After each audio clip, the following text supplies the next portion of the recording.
Hola, ¿qué tal, niños? Bienvenidos a su quinta clase virtual en el área de comunicación. Les saluda su profesor José. El día de hoy vamos a trabajar con el curso de gramática y vamos a ver un tema que se llama el signo lingüístico. Comenzaremos a definir qué es un signo lingüístico.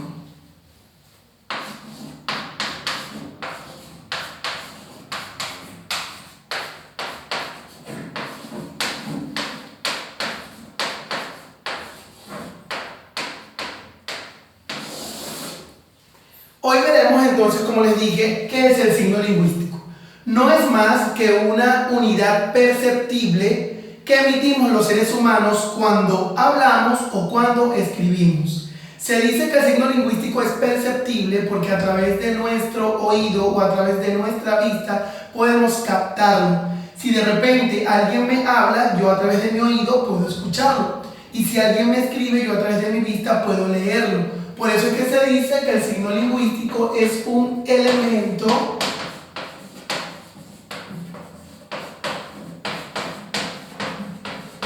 perceptible. Este signo lingüístico fue propuesto por un lingüista suizo llamado Ferdinand de Saussure.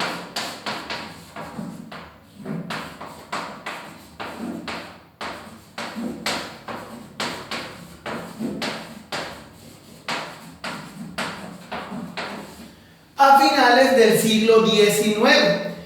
Este lingüista suizo propuso en su teoría lingüística que el signo lingüístico era una entidad psíquica de doble cara, que presentaba dos caras que se llamaban el significado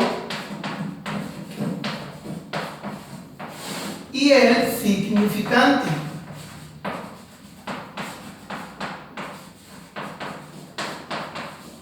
Estas son las dos caras que posee un signo lingüístico según Ferdinand de Saussure. Nosotros los seres humanos, cuando nosotros hablamos o escribimos, estamos transmitiendo una imagen acústica. Para nosotros eso va a ser el significante, es decir, la imagen acústica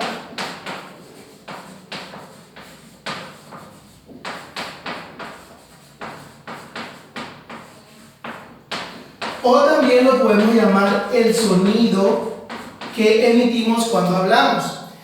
Cuando nosotros decimos una palabra, esa imagen acústica nos va a transmitir en nuestra mente, obviamente, una imagen mental.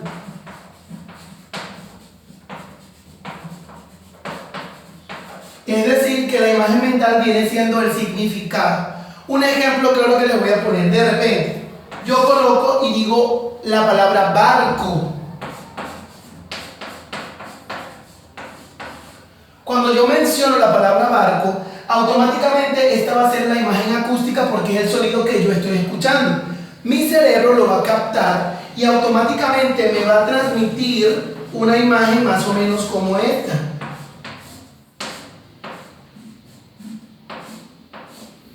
Entonces automáticamente en mi mente se va a hacer esta imagen. Por eso es que este es el significante, lo que yo expreso, el sonido, y el significado viene siendo la imagen que en mi cerebro se representa. Otro ejemplo, de repente yo coloco la palabra manzana.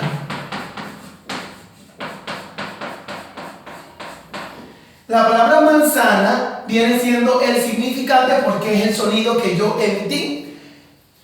Normalmente cuando yo digo manzana, en mi cerebro se forma una imagen como esta.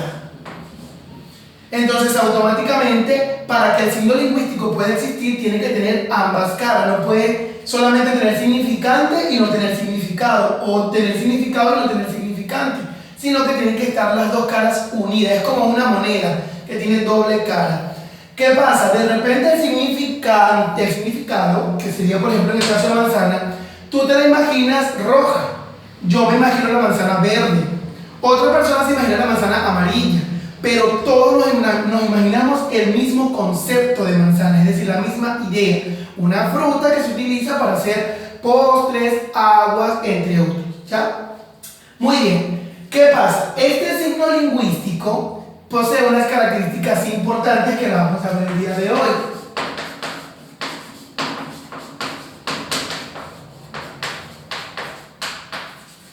Características. ¿Cuáles son las características más importantes del signo lingüístico? Son 6.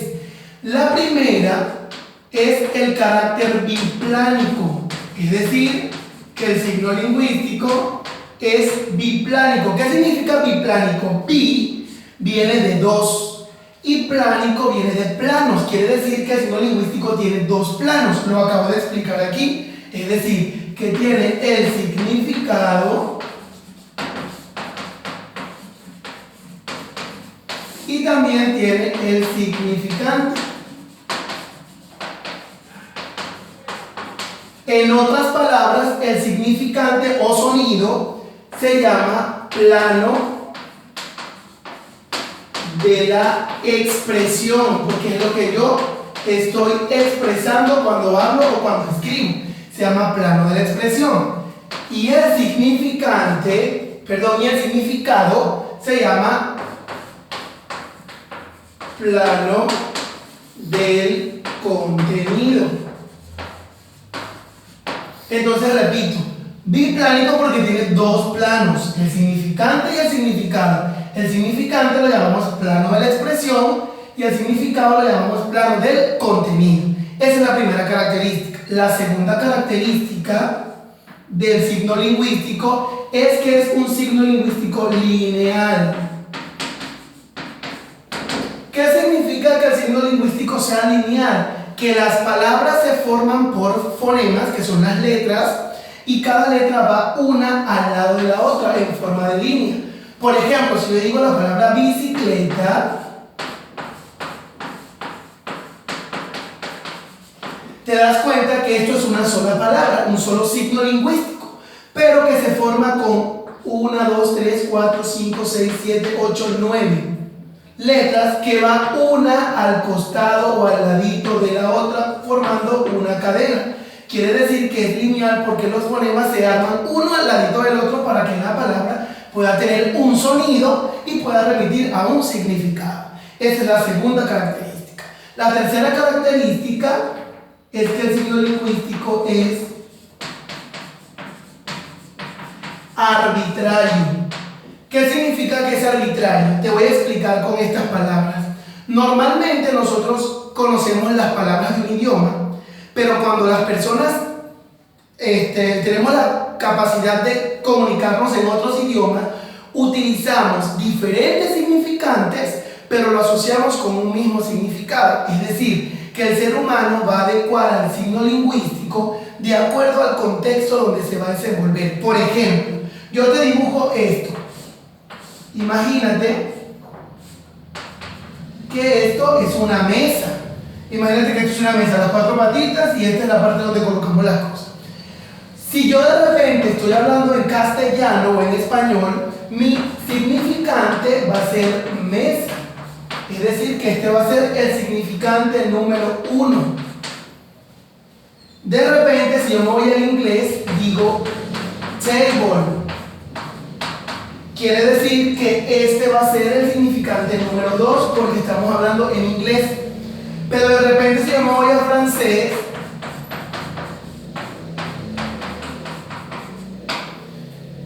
table se escribe, ¿verdad? Entonces este es el significante número 3. Por tal motivo te quiero decir con esto que al mismo significado yo le puedo atribuir diferentes significantes de acuerdo al idioma que el ser humano vaya a establecer. Si de repente nos vamos a China, entonces hablaríamos en chino. Si de repente nos vamos a Alemania, hablaremos alemán, pero siempre asociándolo a un mismo significado. Por eso es que se dice que el signo lingüístico es arbitrario, porque el ser humano puede atribuirle los significantes de acuerdo al contexto donde se encuentre. Esa es la tercera característica. La cuarta característica es inmutable.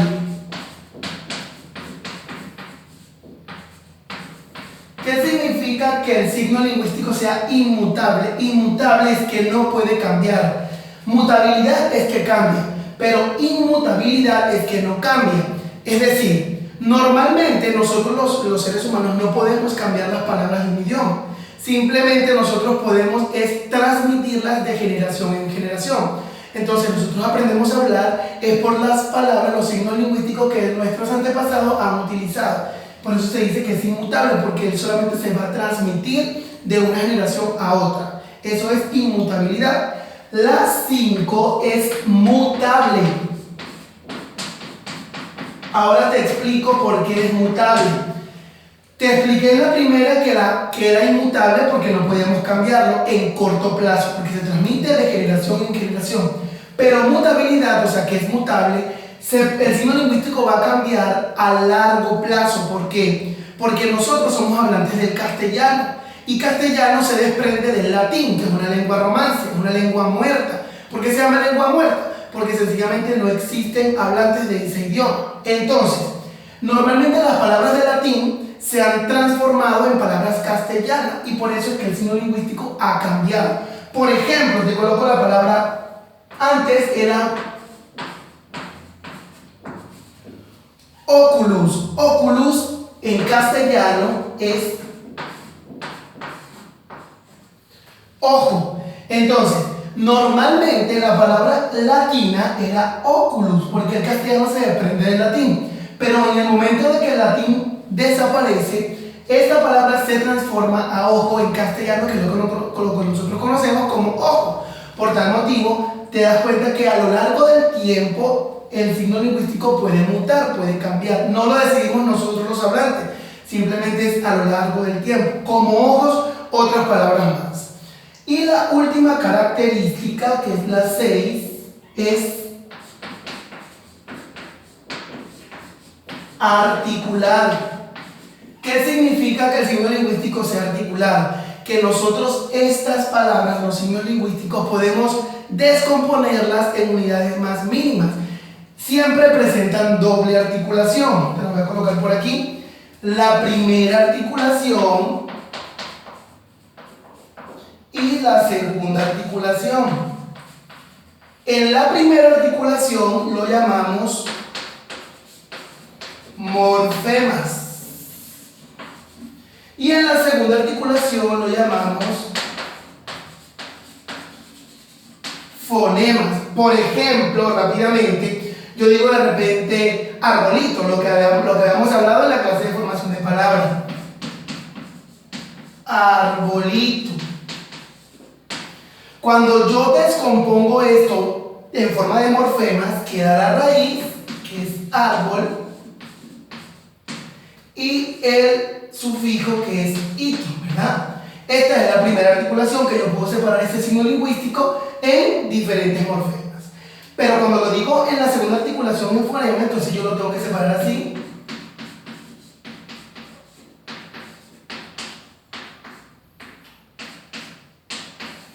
Es decir, cada uno de los fonemas son las letras que componen el idioma. Entonces, los fonemas son cada letra. Si digo de repente bicicleta, B, I, C, L, cada letra. Esos son fonemas.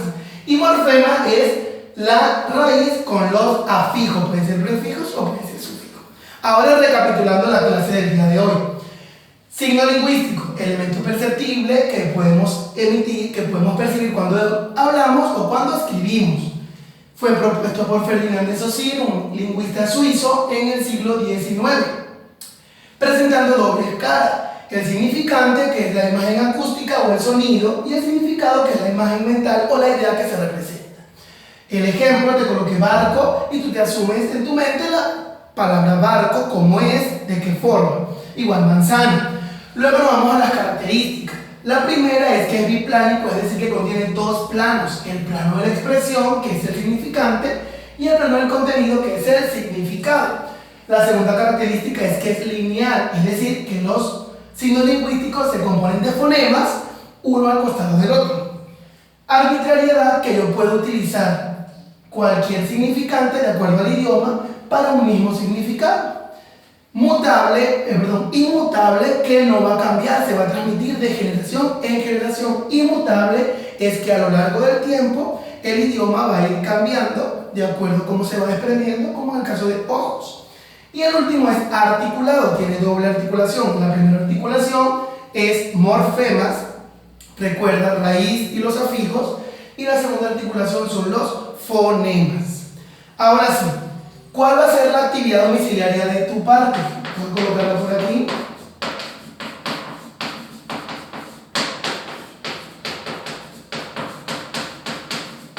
Tú vas a avanzar en tu libro de letras. Este contenido del signo lingüístico se ve tanto en el curso de razonamiento verbal como en el curso de gramática. Entonces tú vas a avanzar 2 páginas de tu boletín. La primera va a ser la página 15 y la segunda va a ser la página 114. Entonces en la página 15 es el curso de gramática y en la página 114 es el curso de razonamiento verbal. Ambas páginas hablan del mismo tema. Tú vas entonces a realizar esta actividad domiciliaria que te coloco ahí a continuación. Entonces esto ha sido toda la clase de este día. Nos vemos en el próximo video virtual. Te quiero mucho y que Dios te bendiga.